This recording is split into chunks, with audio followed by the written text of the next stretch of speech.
बिस्मिल्लाहिर्रहमानिर्रहीम। अस्सलाम वालेकुम वीवर्स। इलियास शेख हाजिर खिदमत है अपने नवे लेक्चर के साथ concept of internal auditing procedures. Viewers, एक अच्छा लीड ऑडिटर बनने के लिए, एक अच्छा ऑडिटर बनने के लिए जो रिक्वायरमेंट होती है, हम आज अपनी इस प्रेजेंटेशन में इस पे बात करेंगे। चूँकि ये थोड़ी सी लेंदी है, इसलिए ये 2 सेक्शन में होगी। आज हम पहले सेक्शन पे बात करेंगे।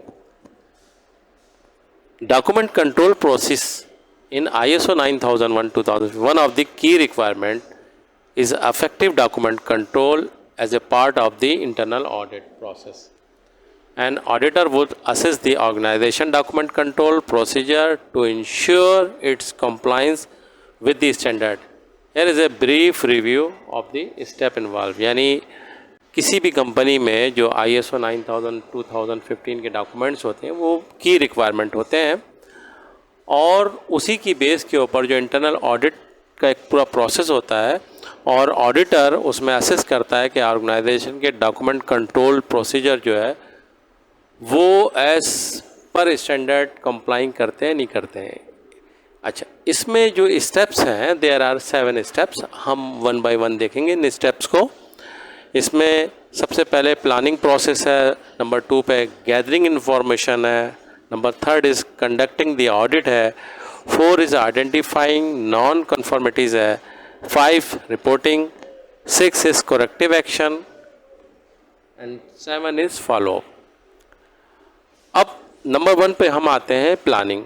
The auditor plan the internal audit determining the scope, objective and criteria for evaluating the document control process. यानी कि ऑडिटर जो है, इंटरनल ऑडिटर जो भी होगा, वो एक प्लान करेगा ऑडिट का, उसके स्कोप, ऑब्जेक्टिव और तमाम चीज़ों को वो देखेगा। गैदरिंग इन्फॉर्मेशन है, ऑडिटर जो है कलेक्ट करेगा रिलेवेंट डॉक्यूमेंट सच एज जो ऑर्गेनाइजेशन डॉक्यूमेंट प्रोसीजर्स हैं, उसमें जॉब डिस्क्रिप्शन है, वर्क इंस्ट्रक्शन है, and record related to document control, और दूसरे जो डॉक्यूमेंट्स है लाइक ऑब्जेक्टिव वगैरह, वो सारी तमाम चीज़ों को गैदर करके उसको वेरीफाई करेगा। कंडक्टिंग द ऑडिट तीसरा पॉइंट है। The auditor examine the document procedure to ensure they meet the requirement of ISO 9001:2015. They review the organization process for creating, review, approving and distributing documents. यानी auditor जो है ये इसको examine करेगा कि जो डॉक्यूमेंटेड प्रोसीजर है वो ISO की रिक्वायरमेंट को मीट करता है या नहीं करता, उसी तरह से है जिस तरह से कि काम हो रहा है उसी तरह से लिखा हुआ है। इन तमाम चीज़ों को ऑडिटर वेरीफाई करेगा। Identify non conformities. Point number 4, if the auditor find any discrepancies or non-compliance with the standard, then note them and non-conformance or observation। यानी अगर अब ऑडिटर देखता है कि कोई ऐसी non-conformities है सिस्टम में, प्रोसीजर में, जिसकी वजह से सिस्टम हैंग होता है या सिस्टम में बिगाड़ पैदा होता है या उस तरह से नहीं फॉलो हो रहा, उस non-conformity को ऑब्जर्वेशन में वो लिख लेगा, नोट करेगा। Number 5 is reporting. The auditor prepare a report that include the finding, non-conformities and recommendation for improvement. यानी जब इन तमाम चीज़ों के बाद ऑडिटर जब अपनी रिपोर्ट बनाएगा तो उस रिपोर्ट में वो तमाम फाइंडिंग को, जिसमें नॉन कन्फॉर्मिटीज़ भी होगी और इम्प्रूवमेंट एक्शन जो लेना है उसको भी रिकमेंडेशन उसकी भी देगा। Number 6 is corrective action.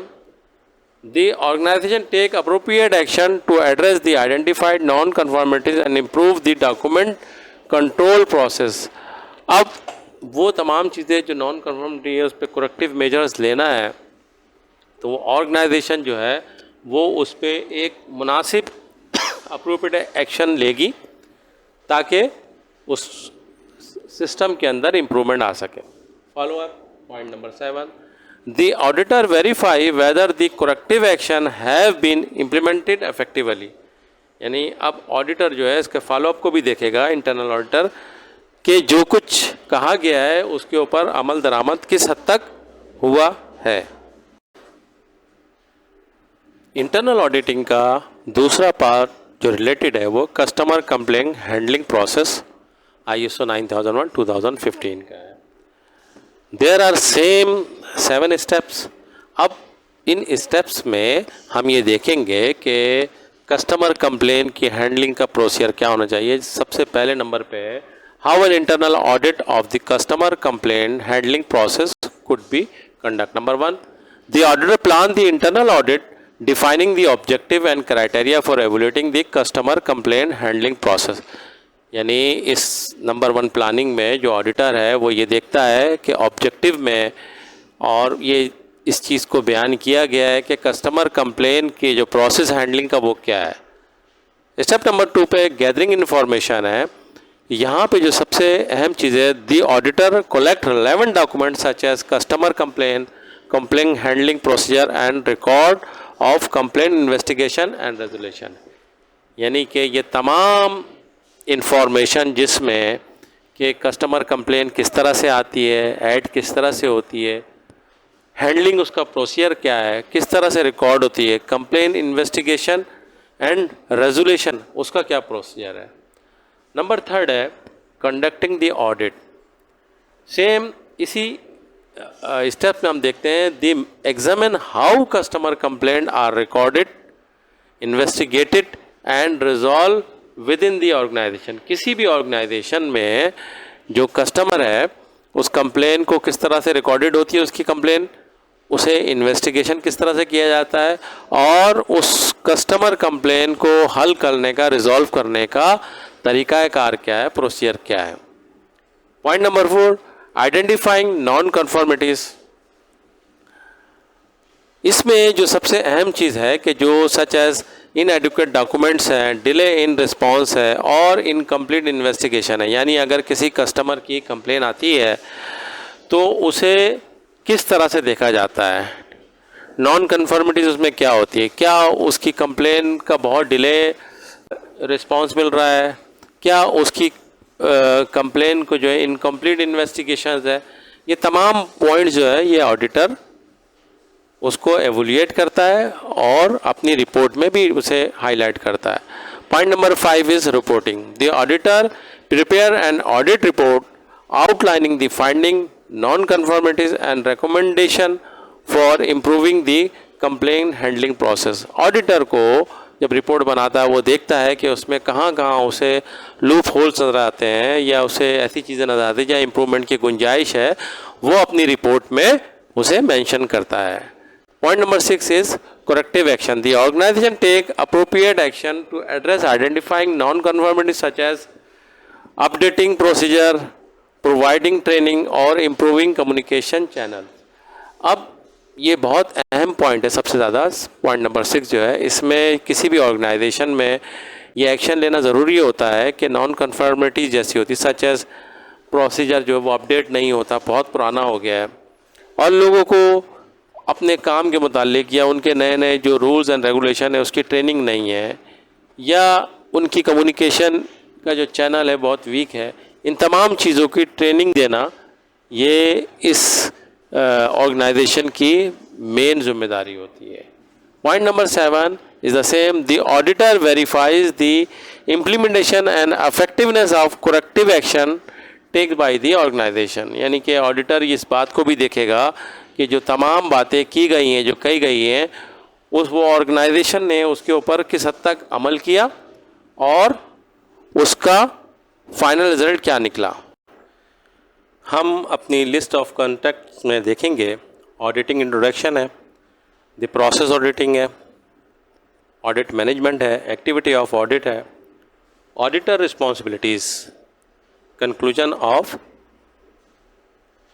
Presentations. ये तमाम चीज़ें हम इस अपनी आगे स्लाइड में देखेंगे। Definitions of audit.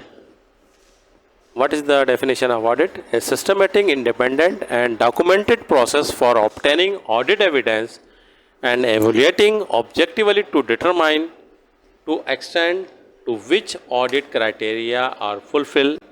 और इसका रेफरेंस है इंटरनल ऑडिट का जो स्टैंडर्ड है ISO 19011 clause number 3.1। Monitoring and measuring the quality management system. यानी कि इसमें अगर हम देखें तो ये कह रहा है कि ऑडिट के शवाहिद या एविडेंस हासिल करने और मारूजी तौर पर जायज़ा लेने के लिए एक मुनज़्ज़म और आज़ाद और दस्तावेज़ी अमल यानी डॉक्यूमेंटेड प्रोसीजर इस बात का तयन करने के लिए या डिसाइड करने के लिए कि किस हद तक ऑडिट के मेयार को पूरा किया जा सकता है। ये इसकी एक सिंपल सी सादा सी डेफिनेशन है।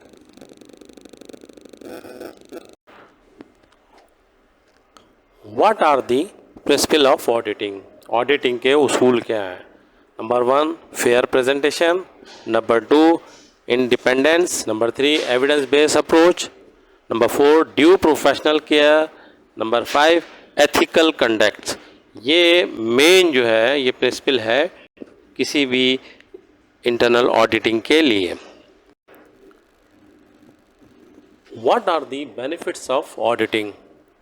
ऑडिटिंग के क्या क्या फ़वाइद हैं? अगर हम ऑडिट करते हैं तो उसके क्या फ़वाइद हैं? Number 1 reduce risk management system failure chances, number 2 identified improvement opportunity, number 3 everyone aware the understand the system requirement, number 4 after perform audit activity would seek continuous improvement, number 5 verify the requirement as per SOPs. How many types of audits? कितने किस्म के audit होते हैं?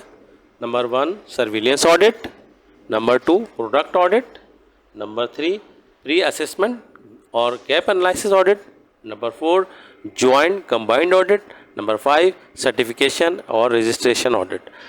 Gentleman ये तमाम audit है, इनको बताने का इंशाल्लाह फिर हम बाद में इन तमाम में डिटेल में बात करेंगे। अभी आपको सिर्फ इंफॉर्मेशन देना ज़रूरी है कि ऑडिट की इकसाम कितनी होती है। What are the process audit approach? Process audit approach क्या है? There are 2 types of process audit. Individual process, इसमें वैल्यू एडिट एक्टिविटी है, इनपुट एंड आउटपुट है। दूसरा इसमें PDCA साइकिल है। तीसरा है अवेलेबल रिसोर्सेस है। सेकंड टाइप है रिलेशनशिप विद अदर प्रोसेस, इसमें कस्टमर एंड सप्लायर कॉन्ट्रैक्ट है, एविडेंस बेस्ड है और इंटरैक्शन एंड कम्युनिकेशंस है। ये जो है प्रोसेस ऑडिट की अप्रोच है। Viewers, thank you very much. This is our auditing presentation being continued. Kindly watch it till end. I hope you will gain best knowledge regarding the subject. Before goodbye, one more thing is important कि ये जो हमारी presentation है इसमें अगर आपकी कोई और सजेशन हो, राय हो तो उसे ज़रूर हमें आगाह कीजिएगा। थैंक यू, अल्लाह हाफ़िज़।